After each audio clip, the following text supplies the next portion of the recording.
अस्सलाम वालेकुम फ्रेंड्स, कैसे हैं आप। उम्मीद करता हूं कि आप बिल्कुल खैरियत से होंगे। दोस्तों आज भी हमारा बहुत ही इम्पोर्टेंट टॉपिक है रोलिंग मार्जिन। और आपसे एक रिक्वेस्ट है कि ये वीडियो एंड तक देखिएगा, आपको बहुत कुछ सीखने का मिलेगा। दोस्तों, जब भी हम साइट पर बजटिंग करते हैं, स्टील का एस्टीमेट करते हैं कि हमारा साइट पे कितना स्टील लगेगा, तो वो आपको पता होगा कि हम यूनिट वेट से कैलकुलेट करते हैं। और यूनिट वेट का फार्मूला जो है d² डिवाइडेड बाय 162।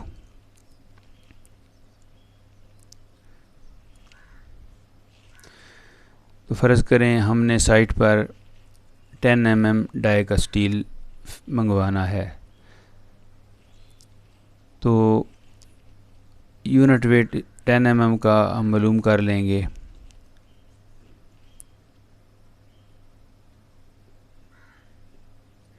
इस फार्मूले से यूनिट वेट कैलकुलेट करेंगे तो ये हमारे पास आ जाएगा 0.617 kg पर मीटर। 1 मीटर लेंथ का 10 mm डाई का स्टील है, उसका वेट 0.617 kg पर मीटर आ जाएगा यूनिट वेट।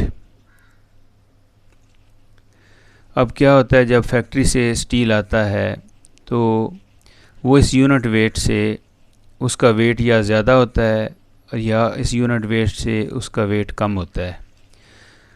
तो ये वेट कितना, क्योंकि एक्चुअल नहीं होता इतना, अगर आप 1 मीटर का पीस लेके उसका वेट करेंगे तो इस यूनिट वेट से उसका वेट या ज़्यादा होगा और या उससे कम होगा। तो ये कितना ज़्यादा होना चाहिए और कितना कम होना चाहिए, तो ये हमारे पास जो है IS कोड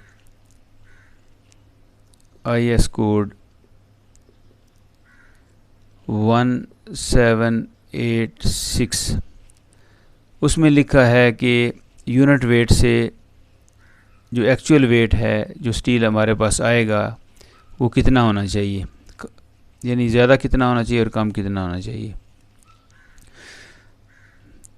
मिसाल के तौर पर एक्चुअल वेट है जो है हमारे पास, वो 0.650 kg पर मीटर आता है, एक्चुअल वेट।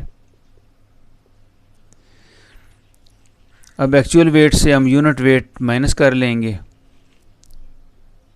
एक्चुअल वेट आया है 0.650 और यूनिट वेट, स्टैंडर्ड वेट जो है 10 mm डाई का, वो है 0.617।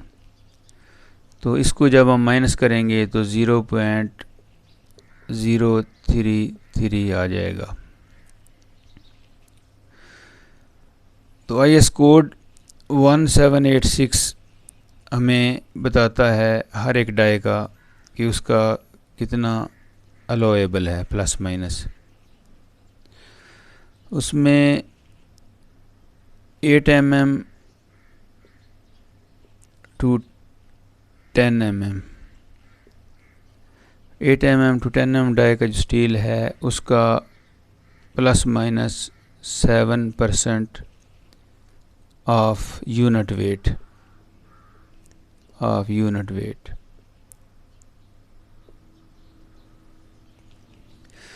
8 mm 10 mm का जो डाया है, इसका 7% यूनिट वेट से ये वेट ज़्यादा होना चाहिए या 7% इस यूनिट वेट से कम होना चाहिए। अगर -7 से ज़्यादा कम है तो भी वो सही नहीं है, अगर +7 से ज़्यादा है तो भी वो ठीक नहीं है। इसी तरह 12 mm टू 16 mm, इसका IS कोड जो है उसमें लिखा है, इसको ये plus minus 5% of unit wait. Unit weight के 5 यूनिट वेट जो है, इसके वेट से 5% कम या ज़्यादा होना चाहिए। इसी तरह 20 mm टू अबव, 20 mm या इससे जो ज़्यादा डाई का स्टील है उसका ±3% होना चाहिए। तो इसके लिए बड़ा आसान सा फार्मूला है हमारे पास जिससे हम ये कैलकुलेट कर सकते हैं।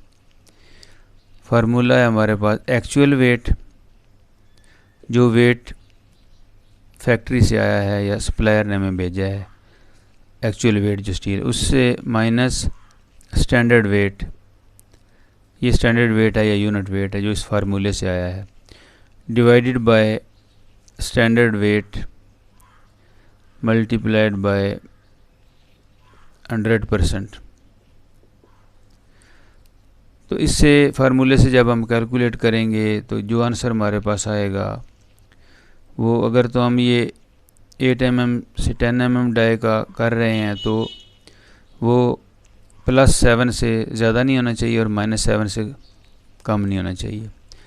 इसी तरह 12 mm और से 16 mm का डाया जो है उसका +5 और -5 नहीं होना चाहिए, इससे कम या ज़्यादा नहीं होना चाहिए। इसी तरह +-3 जो है वो इसके हिसाब से होना चाहिए। तो उम्मीद करता हूँ दोस्तों आपको कंसेप्ट क्लियर होगा। अगर आपको कोई डाउट है तो आप कमेंट्स बॉक्स में पूछ सकते हैं। इंशाल्लाह नेक्स्ट वीडियो में हम ये जो डिफरेंट डाइज हैं इनका इस फार्मूले से कैलकुलेट करेंगे। तो उम्मीद करता हूँ आपको वीडियो पसंद आई होगी। अगर वीडियो पसंद आई है तो चैनल सब्सक्राइब कर दें और दोस्तों के साथ शेयर कर दें। Thanks for watching. अल्लाह हाफिज़।